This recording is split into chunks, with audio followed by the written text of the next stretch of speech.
कहाँ करे महाराज? अरे जहां मन करे वहां करिए। सवेरे करे कि शाम को करे महाराज? अरे जब मन करे तब करिए। नहा के करे कि बिना नहाए करे महाराज? अरे जहां मन करे जैसे मन करे करिए। दिन में करे कि रात में करे महाराज? मैंने जानते हैं क्यों जीव प्रश्न करता है, कैसा हूं महाराज मना कर दे, बस जपे के ना पड़ो बस। गोस्वामी जी मालूम है क्या बोले? गोस्वामी जी बाबूजी चौपाई का दर्शन करिए। बाबा कहते हैं गोस्वामी जी, भाय कुभाया अनख आलस नाम जपत मंगल दिसि भाव से बोलिए। कैसे? अरे बोलिए भाव से। कैसे? भाव से। कुभाव से। कैसे? भाव बुझाता? भाव बुझाता? भाव अभी गा रहे थे, सीताराम सीताराम सीताराम से। अब कुभाव से किसी का मन नहीं है कीर्तन करने के लिए, और उसको बरबस दिखाकर डरा कर बिठा दो, वो सीताराम सीताराम सीताराम सीताराम सीताराम। कुभाव से, क्रोध से, बहुत सीताराम सीताराम गाने वाले भाई, सीताराम सीताराम ऐसे। और चाहे आलस में सवेरे उठने के बाद सीताराम।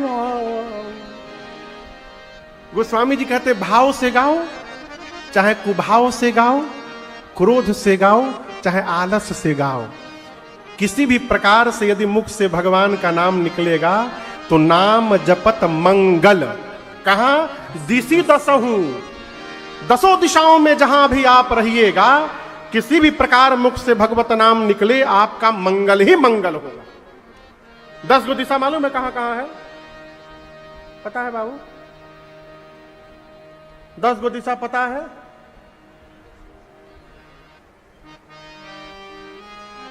नहीं मालूम आप लोग को 10 गो दिशा?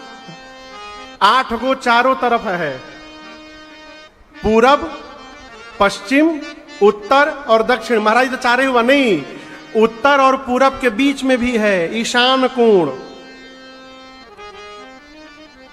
उसी प्रकार पूरब और दक्षिण के बीच में है, दक्षिण पश्चिम के बीच में है, पश्चिम उत्तर के बीच में ईशान कोण, अग्नेय कोण, नैऋत्य कोण, वायव्य कोण। 4 ये, पूरब पश्चिम उत्तर दक्षिण 4 ये। कितना हो गया? 8। जोर से बोलिए 8। एक थे ऊपर और एक थे नीचे, कितना हो गया? 10। इसी को 10 दिशाएं कहते हैं। गोस्वामी जी कहते हैं 10 दिशाओं में जहां रहिए, पूरब पश्चिम उत्तर दक्षिण रहिए, चाहे कोना में रहिए, ऊपर हवाई जहाज में रहिए, तब न जाइएगा ऊपर, ऐसे कहां पहुंच जाइएगा। यदि आप हवाई जहाज में रहिए और चाहे नीचे कोयला के खदान में रहिए, हाँ, धनबाद में खदान है तब न नीचे जाइएगा, ऊपर रहिए चाहे नीचे रहिए, जहां भी रहिएगा, जैसे भी भगवत नाम का जप करिएगा, आपका जीवन में मंगल ही मंगल होने वाला है। ये भगवत नाम की महिमा। बाबूजी एक जहाज उड़ रहा था, पूरा जहाज खचाखच भरा है। उस जहाज में एक महात्मा जी भी थे, माला बेचारे लेके जप रहे थे धीरे धीरे।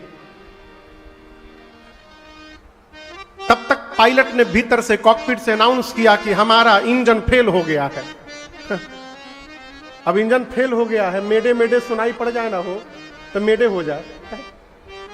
अब जैसे कहा इंजन फेल हो गया है, हम लोग बगल के एयरपोर्ट पे उतरने वाले हैं, सभी लोग अपना बेल्ट बांध लीजिए और देखिए जिंदा बचने की क्या होता है। उसी में एक जो महात्मा थे, वो जैसे सुने कि जहाज अब गिरने वाला है, खूब जोर जोर से सीताराम सीताराम सीताराम सीताराम लगे सीताराम सीताराम कीर्तन करने। अगल बगल का आदमी पगला गया है, हम लोग मरने वाले, सीताराम सीताराम। महात्मा बोले कोई नहीं मरेगा, कीर्तन गाओ सीताराम सीताराम। जहाज सकुशल उतर गया, जहाज सकुशल उतर गया। उतरने के बाद सभी लोग महात्मा से बोले, ये बताइए हम लोग तो इतने डरे हुए थे और आप इतने मस्ती से सीताराम सीताराम कीर्तन करने लगे। बोले ये उपाय है मेरा बचने का। बोले वो कैसे? मैं जानबूझ के सीताराम सीताराम कीर्तन करने लगा। क्यों? यदि मर जाऊंगा तो मुख से सीताराम सीताराम निकलता रहेगा, और सीताराम सीताराम कहते यदि प्राण चल जाए तो भगवान को मुझे अपने धाम बुलाना पड़ेगा। अब मैं पापी आदमी हूं, मैंने ऐसा कोई काम किया नहीं कि मुझे भगवान का धाम मिले। भगवान सोचेंगे यदि सीताराम करते मर जाएगा तो इसको बुलाना पड़ेगा, इसलिए इसको बचा के रखो, मरने मत दो। इसलिए मैं कीर्तन करने लगा कि जहाज बच जाए, हम लोग जिंदा बच जाए। कहने का अर्थ है हर परिस्थिति में, हर हाल में सीताराम सीताराम सीताराम कहिए। सुनाता हूं। फिर एक जहाज उड़ रहा था। पायलट ने कहा कि जहाज का इंजन फेल हो गया। सभी लोग चिल्लाने लगे, डर के मारे रोने लगे। और उसी जहाज में एक छोटा सा बच्चा 9 साल का बैठा है, मस्ती में किताब लेके पढ़ रहा है, आनंद में है, कोई टेंशन नहीं उसको। पूरा जहाज चिल्ला रहा है, लोग रो रहे हैं, कांप रहे हैं, और वो 8 साल का बच्चा आनंद में बैठा हुआ है। और जहाज सकुशल नीचे लैंड हो गया। उतरने के बाद लोग आश्चर्यचकित, बच्चे से पूछा, अरे हम चिल्ला रहे थे, रो रहे थे, मरने वाले थे, अब तुमको तनिक भी भय नहीं लगा? बोला मुझे कोई भय नहीं लगा। लोगों ने पूछा क्यों नहीं लगा? उस बच्चे ने कहा कि पायलट जो बैठा है ना, कॉकपिट में जो पायलट बच्चा है बैठा है, उन पायलटों में से एक पायलट मेरा पप्पा है। मेरे पापा ही जहाज उड़ा रहे हैं, और मुझे पता है कि मेरे पिताजी के हाथ में जब तक डोर है तब तक मेरा कोई बाल बांका नहीं कर सकता है। यही विश्वास पैदा करिए। जिंदगी मानस के चौथे घाट पर नीलगिरी पर्वत पर वक्ता के रूप में स्वयं श्री काकभूषुंडी जी महाराज विराजमान है। श्रोता के रूप में, मुख्य श्रोता के रूप में, प्रधान श्रोता के रूप में श्री गरुड़ जी महाराज उपस्थित हैं। इस घाट का नाम है भक्ति घाट। क्या नाम है? भक्ति घाट। ये मानस का चौथा घाट है। पहला घाट अस्सी घाट, जहां पर वक्ता गोस्वामी तुलसीदास जी, श्रोता गंगा मैया, नाम है शरणागति घाट। दूसरा घाट तीर्थराज प्रयाग में, जहां वक्ता याज्ञवल्क्य मुनि, श्रोता भरद्वाज जी, इस घाट का नाम है कर्मकांड घाट। तीसरा घाट कैलाश में है, जहां वक्ता भगवान शिव, श्रोता के रूप में मां भवानी है, इस घाट का नाम है ज्ञान घाट। और चौथा घाट नीलगिरी पर्वत में है, जहां वक्ता है काकभूषुंडी जी, श्रोता है गरुड़ जी महाराज, इस घाट का नाम है भक्ति घाट। इन्हीं चारों घाटों के माध्यम से श्री रामचरितमानस में पूरी राम जी की कथा गाई गई है। गोस्वामी तुलसीदास जी ने श्री रामचरितमानस जी में 7 कांड लिखे। बालकांड, अयोध्या कांड, अरण्य कांड, किष्किंधा कांड, सुंदर कांड, लंका कांड, और 7वें कांड का नाम है उत्तर कांड। बाल कांड के प्रारंभ में गोस्वामी जी ने 7 श्लोक लिखे। क्यों लिखे? 7 कांड लिखे इसलिए एक एक कांड को स्मरण करके बाबा ने बाल कांड के प्रारंभ में 7 श्लोकों की रचना की और इसमें वंदना की। सबसे पहले श्लोक में वर्णानाम अर्थ संघानाम रसानाम छंदसामपि मंगलानाम चकर्तारो वंदे वाणी विनायको। पहले श्लोक में भगवान गणपति के साथ मां सरस्वती को वंदना की। यहां बच्चे भी बैठे हैं। देखिए, बच्चों को बहुत देर तक पूजा नहीं करनी चाहिए। जब बच्चे 2 घंटा पूजा करेंगे तो पढ़ेंगे कब? बिना बैठे हैं। ये संभवतः 7वीं कक्षा की परीक्षा दे रहे थे। साथ में हो? 7वीं कक्षा की फाइनल परीक्षा दे रहे थे। तो इनके क्लास का एक बच्चा एक दिन परीक्षा में लगभग 45 मिनट देरी से आया। कितनी देरी से? 3 घंटा का परीक्षा, 45 मिनट देरी से आया। टीचर ने पूछा इतनी देरी क्यों किए तुम? बोला गुरुजी मुहूर्त बना रहा था। बोला कैसे? तो हमारे घर में कुछ भी शुभ काम करने जाते तो दही खा के जाते हैं, तो घर में दही खत्म हो गया तो मैं बाजार चला गया था दही खाने के लिए। गुरुजी बोले तहार मुहूर्त तो बन गई। आधी घंटे देरी से आए हो तो मुहूर्त तो ऐसे ही बन गया तुम्हारा। बच्चों को बहुत लंबे समय तक पूजन नहीं करना चाहिए। क्या करना चाहिए? सबसे पहले सवेरे उठे, स्नान ध्यान करके एक बार श्री हनुमान चालीसा का पाठ करें। किसका पाठ करें? जोर से बोलिए। हनुमान चालीसा का पाठ करें। लेकिन लड़का हनुमान चालीसा का पाठ तब करेगा जब लड़के से पहले माई बाप करेंगे। बच्चे जब छोटे रहे तो उनको सीने से चिपका के जब रात को सुलाइए तो सुलाते समय अपने हनुमान चालीसा का पाठ करिए। जब आप श्री हनुमान चालीसा पढ़िएगा तो सुनते सुनते बच्चों को कंठस्थ हो जाएगा, याद नहीं कराना पड़ेगा।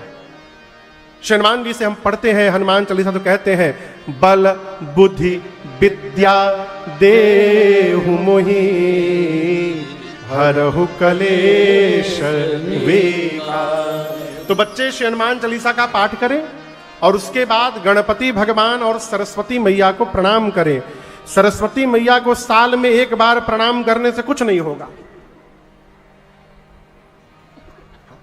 साल में एक बार सरस्वती पूजा के दिन चंदा जुटा के मूर्ति लगा के दिए माई का। अब बुरा ना मानिएगा, मैंने अपने आंखों से देखा है, कानों से सुना है, सरस्वती माई की प्रतिमा बिठाकर ऐसा ऐसा गाना लोग बजाते हैं, सरस्वती मैया कब की भाग गई होंगी वहां से। वहां माई तो होंगी नहीं बिल्कुल, ऐसे माई प्रसन्न होगी है? मानस में भी लिखा गया है सुमिरत सारद आवै धाई। जैसे हम सरस्वती मैया का आवाहन करते हैं, मां दौड़ करके नीचे आती है। अच्छा आप बताओ, आप यहां से पांडाल के बाहर दौड़ करके जाइएगा तो क्या होगा? शरीर में क्या बदलाव होगा? भाऊ बताओ क्या होगा? थक जाएंगे। भाई आप दौड़ करके कहीं जाइएगा तो थकिएगा कि नहीं थकिएगा? थक जाइएगा। सरस्वती मैया भी दौड़ करके आती हैं, थक जाती हैं। वो स्वामी जी कहते हैं भगवान की कथा रूपी सरोवर में जब तक उनको स्नान नहीं कराया जाएगा, सरस्वती जी की थकान जाने वाली नहीं है। लेकिन यहां आने पर क्या होता है कि इन्हें प्राकृत जन गुण गाना, सिर धुन गिरा करत पछताना। यहां पर सरस्वती जी आती हैं दौड़कर कि जाऊंगी तो भगवत चर्चा सुनने को मिलेगी, और जैसे यहां आई भगवत चर्चा छोड़िए, हम जगत की चर्चा शुरू कर देते हैं। सरस्वती जी सिर पीटते पीटते वापस जाती है। तो केवल साल में एक दिन सरस्वती जी की पूजा करने से कुछ नहीं होगा। नित्य मां की वंदना करिए, नित्य मां को प्रणाम करिए, गणपति भगवान को प्रणाम करिए, उनका एक श्लोक याद करके सुना दीजिए, सरस्वती जी का एक श्लोक याद करके सुना दीजिए, और एक बार श्री हनुमान चालीसा का पाठ करिए। इतना कर देने से ही बच्चों की पूजा पूरी हो गई। इसके बाद उनकी पढ़ाई ही उनके जीवन की असली पूजा है। कर्म प्रधान विश्व करी राखा। तो गोस्वामी जी ने पहले श्लोक में गणपति भगवान और सरस्वती जी को वंदन किया। दूसरे श्लोक में बालकांड के भवानी शंकरौ वंदे श्रद्धा विश्वास रूपिणो याभ्याम विना न पश्यन्ते सिद्धा स्वान्तः स्थमेश्वरम। दूसरे श्लोक में मां पार्वती और भगवान शिव को वंदन किया। क्यों? पार्वती जी श्रद्धा है और शंकर जी विश्वास है। अभी आपसे कह रहा था जब तक श्रद्धा नहीं होगी भगवत कथा समझ में नहीं आएगी। गोस्वामी जी श्रद्धा रूपी मां भवानी और विश्वास रूपी भगवान शिव को वंदन करते हैं। तीसरे श्लोक में भगवान शिव को गुरु रूप में वंदन करते हैं। चौथे श्लोक में वाल्मीकि ऋषि और हनुमान जी को वंदन करते हैं। पांचवें श्लोक में मां जानकी को वंदन करते हैं। छठे श्लोक में रघुनाथ जी को वंदन करते हैं। और अंतिम श्लोक में गोस्वामी जी कहते हैं कि मैंने श्री रामचरितमानस की रचना कैसे की। बाबा कहते हैं नाना पुराण निगमागम सम्मतम यद रामायणे निगदितम क्वचिदन्यतो स्वान्तः सुखाय तुलसी रघुनाथ गाथा भाषा निबंध मति मंजुल मातनो। और एक बात, यहां बच्चे लोग बैठे हैं, युवा वर्ग के लोग भी बैठे हैं। जीवन में क्रेडिट को हिंदी में क्या बोलते हैं? वो क्रेडिट देना को क्या बोलते हैं? श्रेय देना। श्रेय देना, श्रेय, हाँ शुद्ध शब्द है श्रेय देना। जीवन में श्रेय देने का स्वभाव बनाइएगा। इसका क्या मतलब? यदि किसी व्यक्ति की बात सुन करके आप समाज में कह रहे हैं तो कहने के पहले यह कहने का स्वभाव बनाइए कि अमुक व्यक्ति के मुख से मैंने ये बात सुनी थी, आपको सुना रहा हूं। ये भजन है। होता क्या है, दूसरे के लिखे हुए गीत को लोग चुरा करके अपना नाम लगा के गा जाते हैं। हम बहुत पहले एक भजन गाते थे, अब उसका बदला हुआ वर्जन गाते हैं हम लोग।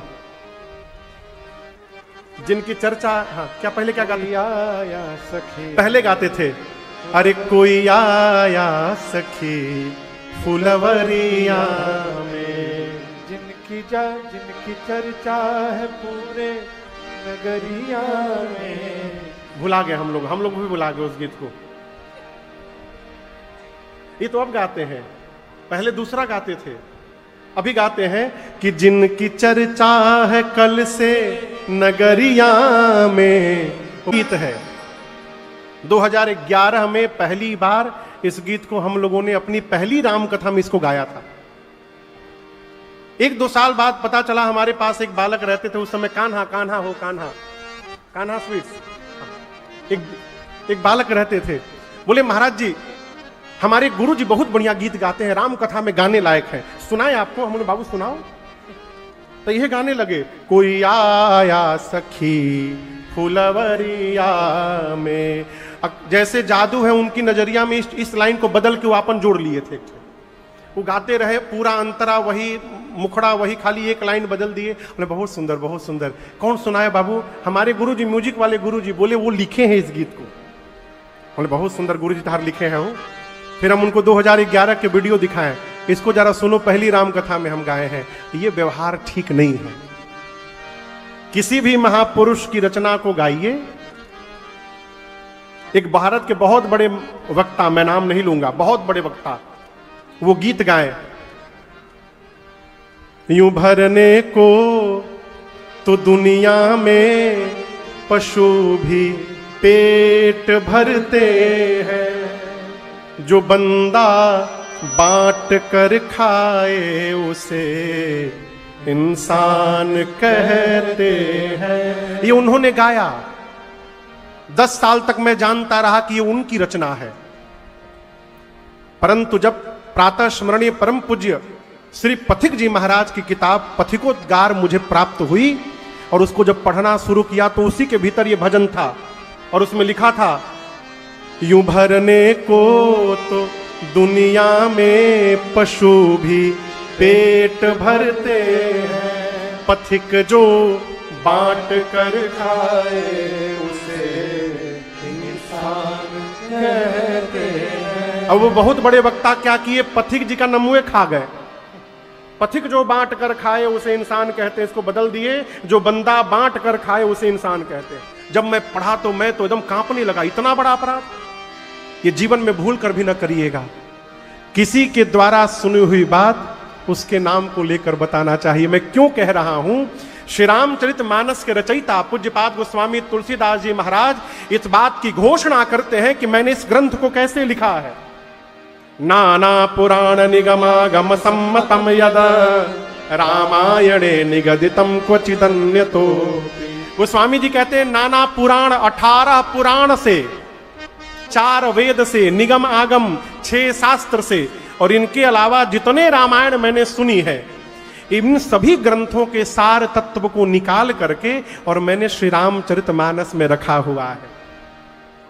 इस श्लोक का अर्थ है कि आप केवल घर में रामचरितमानस को पढ़ने का स्वभाव बना लें तो 4 वेद, 18 पुराण, 6 शास्त्र, सभी ग्रंथों को पढ़ने का फल केवल और केवल रामचरितमानस पढ़ने से प्राप्त हो जाएगा।